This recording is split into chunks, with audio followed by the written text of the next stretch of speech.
This is Photoshop Project 6 Advertising Samples. We are still in Stage 2. We're on page 353, Apply a Custom Warp. In some cases, the predefined warp styles are absolutely fine, and sometimes they just aren't going to, so we are going to use some custom warping to change the placement. We're working on the Balloon Clean file, and we're going to import and place embedded the banner TIFF. Scale it to 40%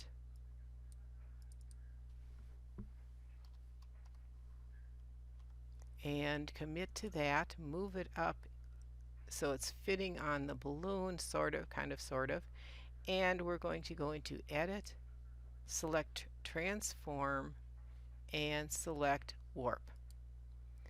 In the Warp dialog box, you're going to choose the arch and give that a 12% bend. Drag the layer so that it's pretty much in that white strip, and you want it pretty well centered in there. And then choose Custom. Custom is going to add anchor points, so we have handles so that we can make the adjustments that we need. You're going to drag the corner points so they are right inside the second seam line. You're going to need to zoom in on this so you can actually see what you're doing. And we want to, let me see, I think I accidentally moved mine a little bit. Yeah, I want to take and move the corner so it's right inside that second line. And I'm going to do the same thing with this one. You're probably going to have to move around a little. It's going to be really hard to see that second line, so you're going to have to do a little guessing. And we're going to take and pull the handles so that the banner follows the line, or where the line should be for the balloon. We're going to have to do the same thing over here on this side.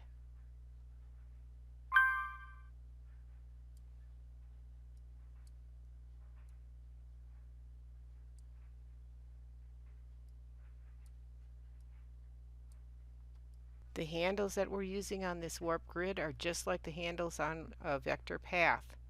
Let me look and see if that's the correct one. Nope, I need to pull mine out farther. I took the next one in. They want this banner pulled out to here, and I'll just make adjustments with the handles to make it all fit the way it's supposed to. By pulling up or down on the handle, you're moving the inside text as well. Adjust so that the edges fit as they should, and then you can press return or click on the commit button to accept the changes. And then we're going to again add a drop shadow. This time the drop shadow is going to be multiply a black again. We want an opacity of 75%.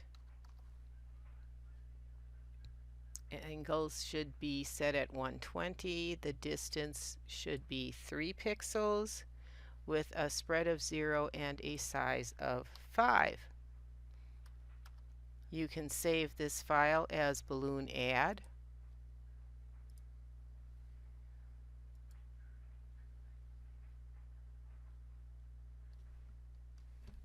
And again, we're looking at the file size.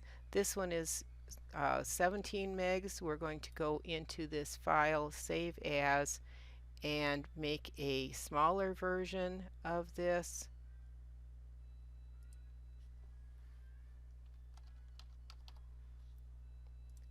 And I'm going to take this one in, go to image size. I've already created the file, and I'm going to knock this down to 100 pixels, and that's down to a, looks like it's going to be about a 1 meg file, probably a little bit more. So let me just say OK to that. and I'll take a look. Looks like it might be 2.8 megs. It would be 1.07 if I flatten this, but I think I'll leave it at that size. That one should be good for you to turn in.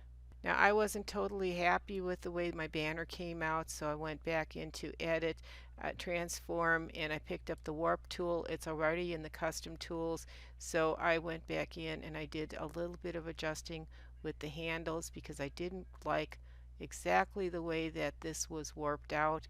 I wanted this to match a little bit more to the shape of the balloon. And feel free to go back in and do whatever adjustings you feel are necessary on that balloon to get it to look the way you want it to, and then just go ahead and save again. That one, I'm happy with that now, and we need to move on to stage 3, which is working with lighting. Sometimes you have